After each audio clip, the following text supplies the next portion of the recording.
Muchas gracias. Saludo a todos los integrantes de la mesa.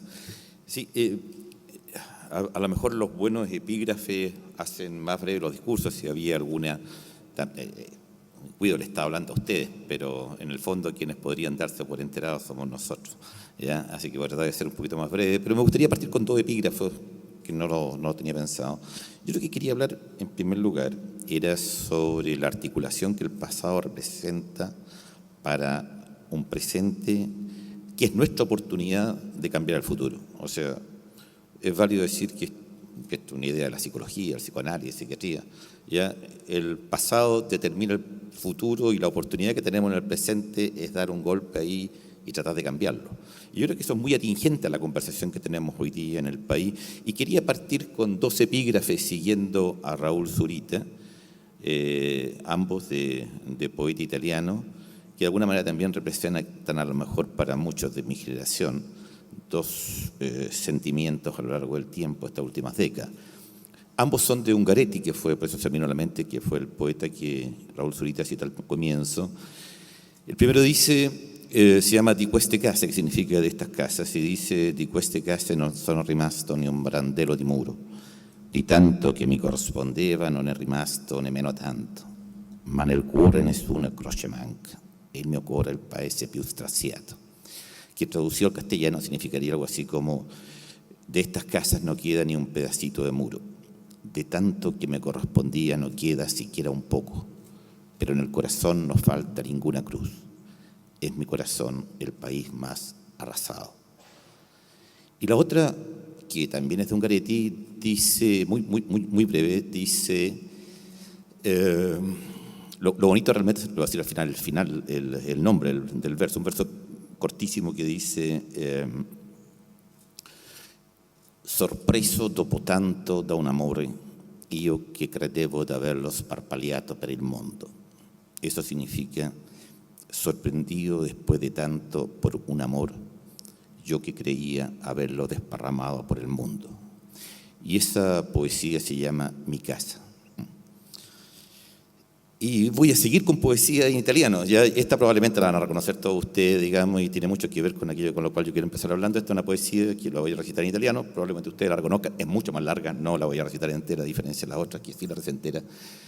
Y una que empieza diciendo: posso scrivere i versi più tristi questa notte, scrivere ad esempio la notte stellata e tremolano azzurri gli astri in lontananza. Il vento della notte gira nel cielo e canta. Posso scrivere i versi più tristi questa notte. Y así sigue. Esa probablemente la reconocen.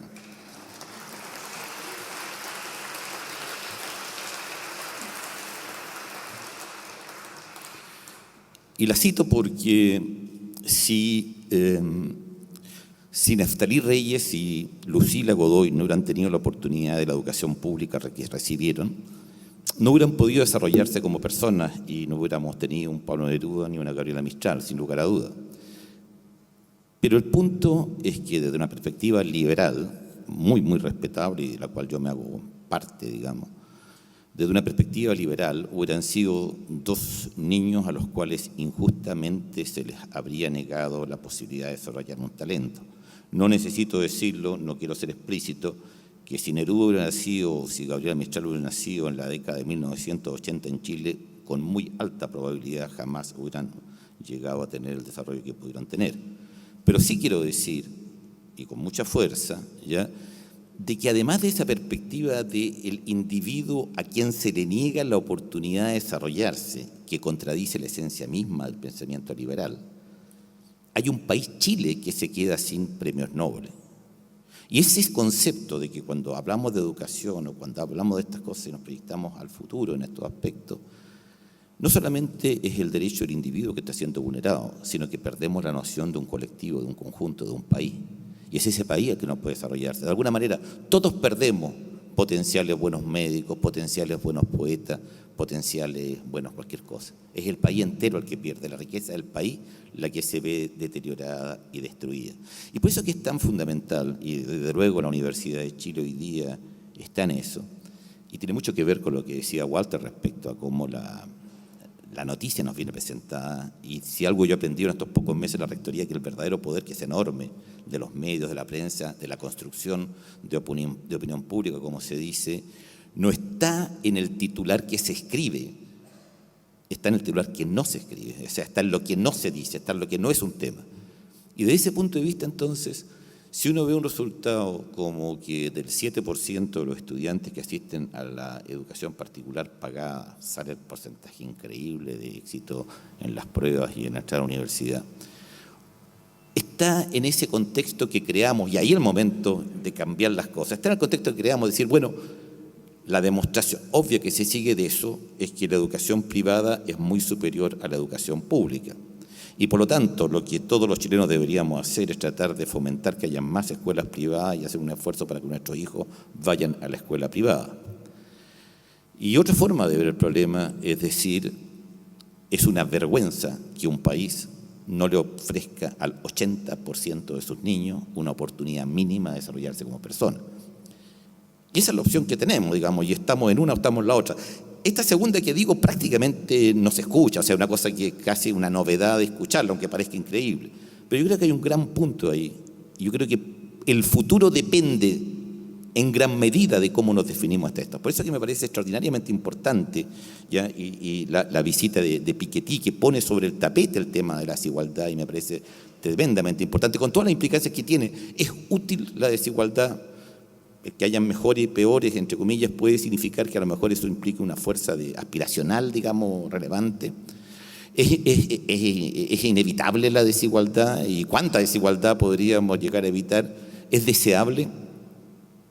Hay algo que uno querría decir, mire, independientemente, díganme lo que digan, está este grado de libertad que me dice, bueno, yo quiero al prójimo, yo quiero que al otro le vaya bien también, no me interesa solamente yo y mis hijos.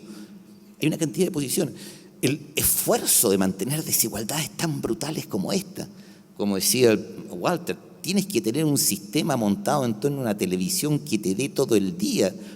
Hay una fuerza. Esto un poco, si ustedes quieren, como el potencial químico, o sea, mantener la diferencia de concentración del sodio entre el interior y el exterior de la célula, requiere unas bombas de sodio brutales, una energía brutal para mantener esto. Análogamente, desigualdades como las que vemos en Chile requieren cotidianamente, no necesariamente el uso de la fuerza bruta o la amenaza, como de hecho ocurría sin duda en Sudáfrica, por ejemplo, pero sí requieren de toda una ideología montada y una forma de aceptar como o inevitable o como necesaria una realidad. Yo creo que ese es un gran punto, no me corresponde a mí dar respuestas para ninguna de estas preguntas aquí, pero sí es los grandes puntos, los cuales me parece obvio, y lo único que quiero enfatizar, me parece obvio de que cómo abordemos estas preguntas dependerá del futuro. O sea, gran parte del futuro dependerá cómo seamos capaces de manejar estas preguntas. Walter, el otro día veíamos un documental sobre Berlinguer y era impactante la dimensión ética que surgía de esa forma de hacer política, ¿ya? Y también es preocupante si uno piensa en el futuro, qué significa hoy día una postulación, el vínculo que hay entre las campañas y cómo se dan las campañas si uno las compara con el Chile de los 60, etc. Pero a mí me parece importante, reitero, enfatizar que en la génesis del modelo que hoy día vivimos, parte de la génesis, y yo creo que algo que lo hace posible, son algunas cosas que son demasiado obvias, como por ejemplo la falta de libertad sindical en la década del 70, por ejemplo, a partir del 73, como obvio. Pero a lo mejor quiero insistir en algo que no es menos obvio, para mí por lo menos, y es que la universidad, que ocupa el rol central en la conducción, planificación y producción del país desde el origen, y que fue creada para eso, que la Universidad de Chile, creada en los orígenes de la República para construir la República en lo que tiene que ver con sistema de atención médica, educación, jurídico, tecnológico, agronómico, es totalmente sacada de cualquier rol protagónico en la historia del país. Y eso no es casualidad. Y si queremos entonces un nuevo proyecto de país, el rol de las universidades estatales, a mi juicio, pasa a ser un rol central a definir, en el entendido que lo que se hizo con ellas fue una condición necesaria para que tuviéramos este otro modelo que hoy día, cuyas consecuencias hoy día observamos. Dos cosas más. Me interesa, quiero contar una historia, porque nada más que porque me encontré con todos estudiantes míos ahí que habían hecho un curso conmigo de ICON, digamos, que fue una cosa que hicimos con la gente de la Universidad de Harvard, que es una plataforma de simulación, y esa plataforma de simulación permite que uno a pacientes simulados les pueda hacer preguntas, puede pedir exámenes de ese paciente, puede interrogar a un médico supuesto especialista, que es un docente por lo menos que está detrás de esto, etc. Y como todo esto se hacía por internet, dijimos, bueno, ¿por qué no lo hacemos junto con jóvenes de la Universidad de Harvard y con jóvenes de la Universidad de Chile? Y tenía una métrica muy rigurosa este sistema, y se los cuento porque creo que es algo particularmente atingente a lo que queramos hacer en el futuro, o lo que podamos hacer en el futuro. Y en esa métrica muy rigurosa uno podía ver muchas dimensiones. Y lo que, en resumen, si uno comparaba a los estudiantes de la Universidad de Chile con los estudiantes de la Universidad de Harvard, los de la Universidad de Chile lo hacían muy bien en lo que era interactuar con el paciente, en lo que era hacerle preguntas al especialista, en lo que era pedir exámenes. Pero había un punto de la métrica en la cual la diferencia era pero terrible, y era la capacidad de interactuar entre ellos, entre estudiantes. Los estudiantes de Harvard dependían en gran medida en la interacción con el otro, incluso protocolarmente. Oye, pucha, muchas gracias por esta explicación que me diste, que a mí no se me había ocurrido. Yo no había entendido nunca bien esto hasta que ahora tu explicación me ayudó mucho, hasta en el protocolo. Y eso de alguna manera revela, creo, dos cosas muy importantes si uno ha de pensar en la educación del futuro. Uno, que a lo mejor para nuestros estudiantes la verdad es algo que existe antes que él se meta en el cuento. Y lo que él tiene que hacer es develar la verdad que está ahí. Y a lo mejor para el estudiante norteamericano la verdad no existe hasta que uno crea algo que da cuenta de la realidad que tiene entre medio. Y lo otro que es muy importante es la importancia que tiene el prójimo, la interacción para uno y otro. La verdad es algo que se construye y que se construye en conjunto, que tiene que ver con el liderazgo. Por último, creo que hay que institucionalizar la cuestión de futuro. Yo creo que uno tiene que sistemáticamente introducir cursos como una especialidad, tiene que ser un tema que esté puesto ahí.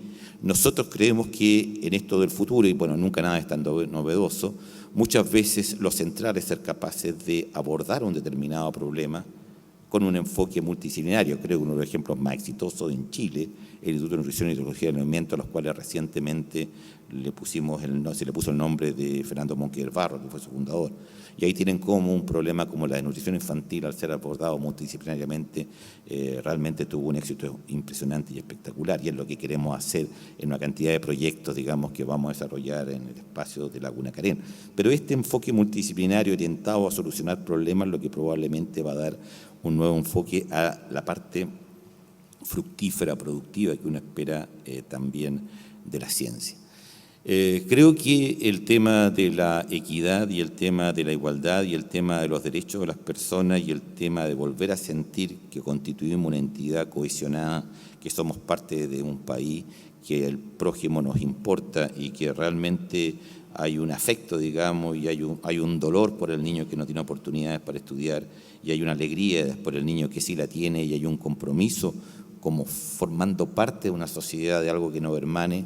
Creo que es lo que yo podría traer aquí como lo que mi universidad ha representado siempre, lo que les ofrece, lo que siempre ha instalado y ofrecido al país, y mi agradecimiento por la lealtad que todos los chilenos han tenido por esta forma de concebir la sociedad chilena, incluso cuando eso no se podía decir o incluso cuando parecía inadecuado plantearlo como una alternativa válida. Y yo creo que hoy día se dan las condiciones para que esto sea una alternativa válida por la cual debamos pelear. Muchas gracias.